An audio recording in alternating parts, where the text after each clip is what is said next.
नारायणं नमस्कृत्य नरं चैव नरोत्तमं देवी सरस्वती व्यासं ततो जयमुदीरयेत्। कल्याणानां निधानं कलिमलमतनं पावनं पावनानां पाथेयं जन्मुक्सो सपदि परपदे प्राप्ते प्रस्थितस्य। आज बड़ा सुंदर समय है कि भागवत कथा में हमारे दक्षिण के विधायक महोदय पार्षद महोदय के साथ पधारे हैं। स्वागतम।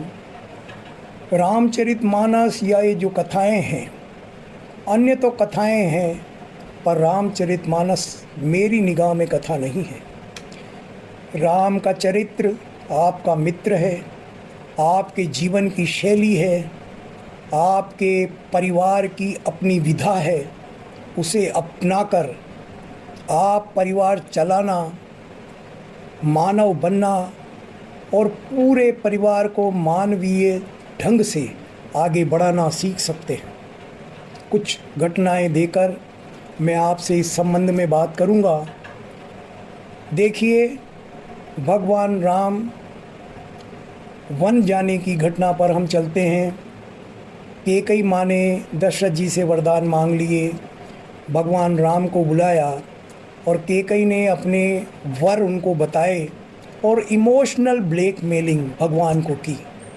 कैकेयी ने कहा, ये जो मैंने वरदान मांगे हैं ना, तो आप वरदान जाइए, वरदान मानिए, वरदान मानकर वन को जाइए, क्योंकि महाराज का जो यश है ना, यदि आप वन में नहीं जाएंगे तो महाराज का यश धूमिल हो जाएगा, उनका सम्मान गिर जाएगा।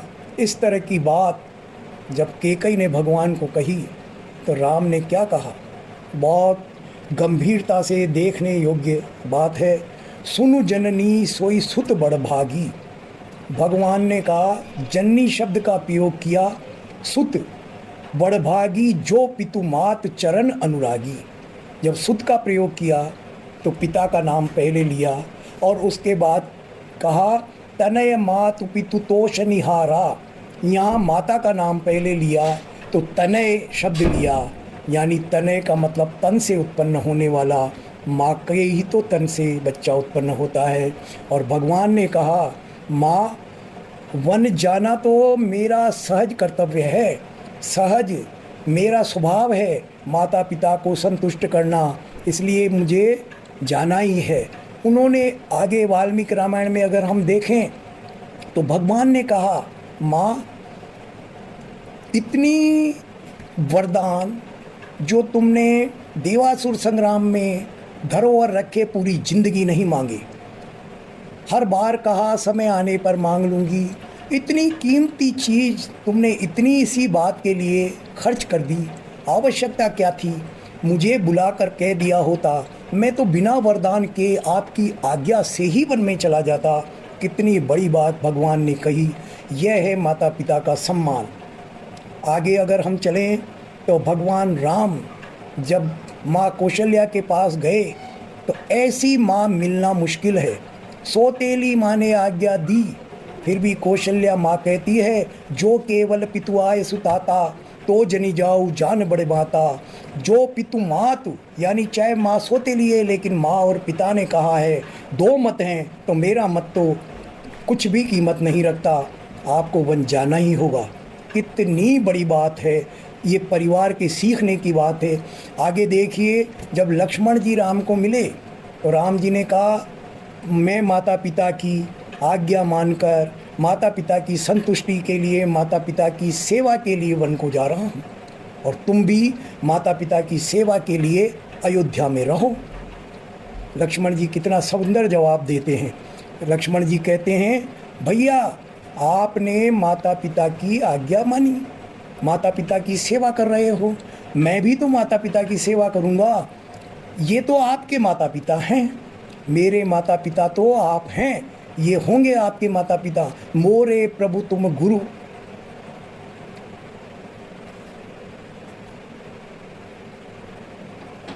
पितु माता जाऊं कहाँ तजी पद जल जाता। मेरे माता पिता तो आप हैं, इसलिए मैं माता पिता की ही तो सेवा करने के लिए वन में जा रहा हूँ।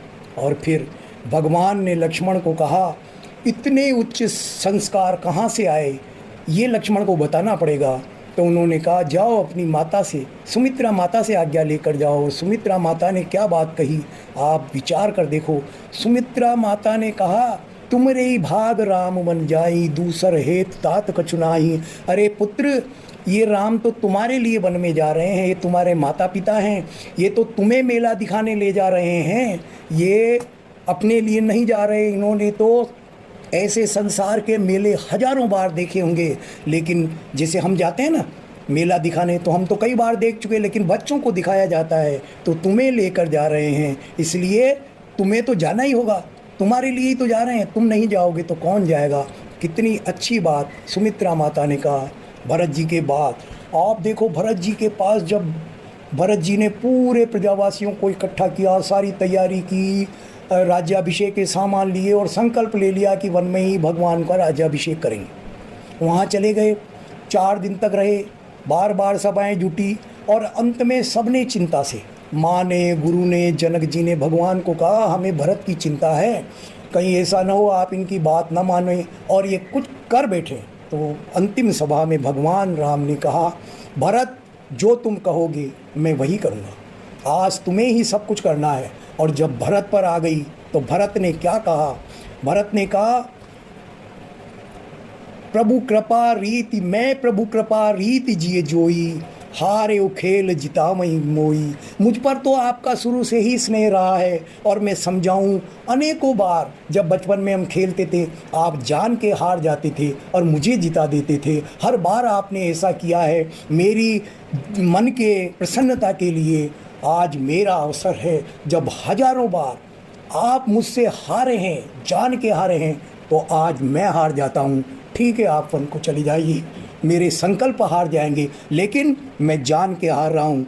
तो हम छोटे हैं, हम तो आपको क्या देते, आप जान करके हार गए तो भी कुछ नहीं, लेकिन हम तो आपसे एक गिफ्ट लेंगे। जब हम जान के हार रहे हैं तो बड़े हो, हमें कुछ देना होगा। और पावड़ी भगवान की भरत जी ने ले ली।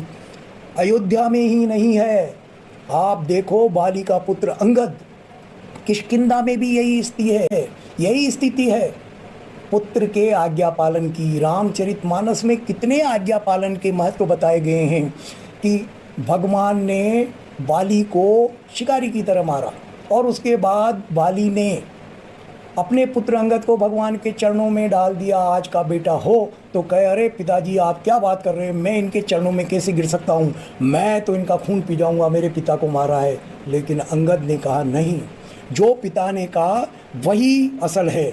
अगर पिता ने आज्ञा दे दी तो ठीक है, मैं प्रभु की शरण में रहूँगा। और इसीलिए भगवान ने बाली तनय बल बुद्धि गुण धामा, दो को ही कहा है, बल बुद्धि और गुण के निदान। एक हनुमान जी को और एक अंगद को कितना बड़ा सम्मान भगवान ने श्रीमुख से दिया। और आपने देखा जब उत्तरकांड में राज्याभिषेक के बाद सबको विदा किया, सबको वस्त्र पहनाए, सबको भेंट दी, लेकिन अंगद को जो दिया वो किसी को नहीं दिया। निज उर्माल बसन मणि बाली तनय पहिराए, अपने गले का हार, अपने गले की माला, अपने गले की कौस्तुभ मणि भगवान ने अंगद के गले में पहना दी। इससे बड़ा सौभाग्य और क्या हो सकता है। ये है परिवार में जीने की कला। और ये बताया गया कि इस तरह के पुत्र हों, इस तरह का परिवार हो, इस तरह के संस्कार हो तो कितना अनूठा आनंद और कितना सौभाग्य प्राप्त होता है और भगवान कितनी कृपा करते हैं। यही नहीं, लंका में रावण को देख लो। रावण जब पैदा हुआ और शक्तिशाली शक्ति उसकी रात दिन बढ़ने लगी तो उसके नाना ने उस पर हाथ रख दिया, विष्णु भगवान के खिलाफ उसे कर दिया। लेकिन पिता ने कहा बेटा मेरी एक इच्छा है, तुम कुछ भी करो, लेकिन मैं चाहता हूँ तुम 4 वेद और 6 वेदांगों के और पुराणों के निपुण विद्वान बनो। और रावण ने 4 वेद और 6 वेदांग कंठस्थ करके पिता को विवेचन सहित सुनाए। तो पिता ने खुश होकर कहा तुम्हारे एक नहीं बेटा 10 मुँह है, 10 आनन है। और ये दशानन शब्द उसी दिन पहली बार पिता ने अपने पुत्र को कहा और उसे ही भगवान शंकर की तपस्या करके सार्थक मूर्त रूप वरदान मांगकर रावण ने पूरा किया। उसने वरदान मांगा मैं जब चाहूँ 10 मुँह बना सकूँ, मैं चाहूँ 1 मुँह बना सकूँ। क्योंकि पिता की जो बात थी, पिता के प्रति जो सम्मान था, पिता की जो इच्छा थी, और रावण उस समय का पुराणों का, ग्रंथों का, वेदों का सबसे बड़े विद्वानों में उसकी गिनती आती थी।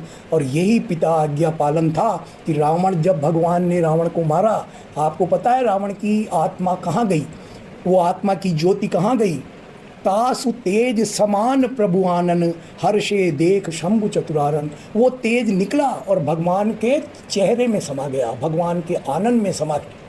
क्योंकि रावण को सीता ने कहा था कि हे रावण, तुम तो खद्योत जुगनू के समान हो और मेरे प्रभु सूर्य के समान हैं, मैं तुम्हारी तरफ देखना नहीं चाहती। तो रावण जानता था ये जगत माता तिनके की आड़ करके मुझे देखती है, मैं तो माँ के दर्शन करना चाहता हूँ और माँ की कृपा चाहता हूँ। तो उन्होंने प्रभु से यही मांगा कि मैं आपके आनंद में समाऊं। तो आपके श्रीमुख को जगत माता, ये संसार की माता जब भी देखेगी, मेरे प्रकाश को भी देखेगी और मैं भी इसे देखूंगा, मैं भी धन्य हो जाऊंगा, इसका कृपा पात्र बन जाऊंगा।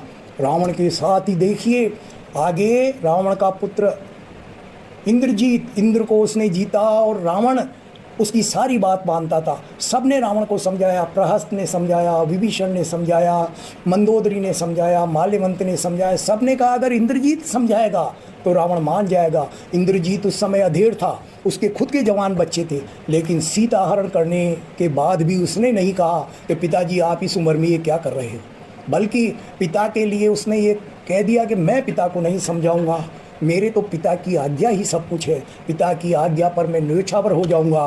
तो वो मर गया। और जब इंद्रजीत मरा तो जानते हैं भगवान ने सबसे पूछा, सबसे वीर और सबसे पराक्रमी तेजस्वी कौन था? धन्य धन्य तव जननी कह अंगद हनुमान।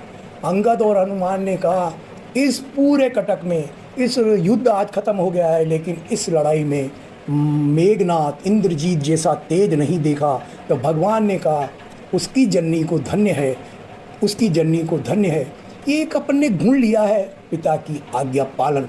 ऐसे सब तरह के सामाजिक गुण, सामाजिक आशय, सामाजिक बिंदु इस रामचरितमानस में हैं, जिसे आप समझने की कोशिश करें, आप समझें। मेरा यही निवेदन है, रामचरितमानस को पढ़ें, उसको मनन करें, अपनी संतानों तक ले जाएं, अपनी पीढ़ियों तक ले जाएं, अपने बच्चों तक ले जाएं।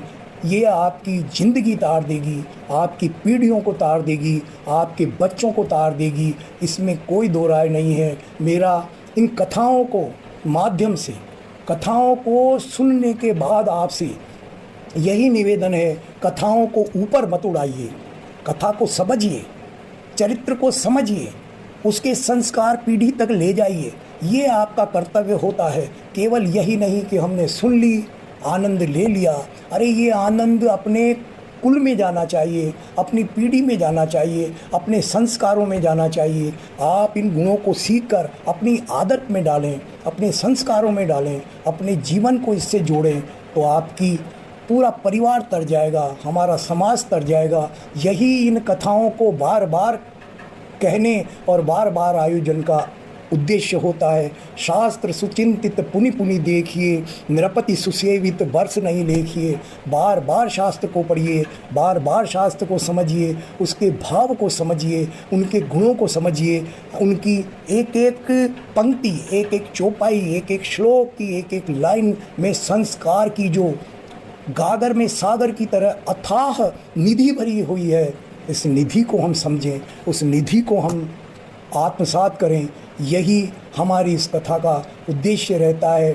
जैसे मैंने रामायण का, रामचरितमानस का छोटा सा उदाहरण देकर आपको बताया, हर ग्रंथ में यही है, जीवन में हर स्थान पर रही है। समझने की आवश्यकता है, इसे समझें, इसे अपनाएं। और अंत में व्यास जी महाराज जो हमारी कथा कर रहे हैं, बहुत सात्विक जीवन इन्होंने जिया है, बहुत संत का जीवन जिया है। इनके लिए भी हमारे दिल में श्रद्धा होनी चाहिए। बोल रामचंद्र भगवान की जय।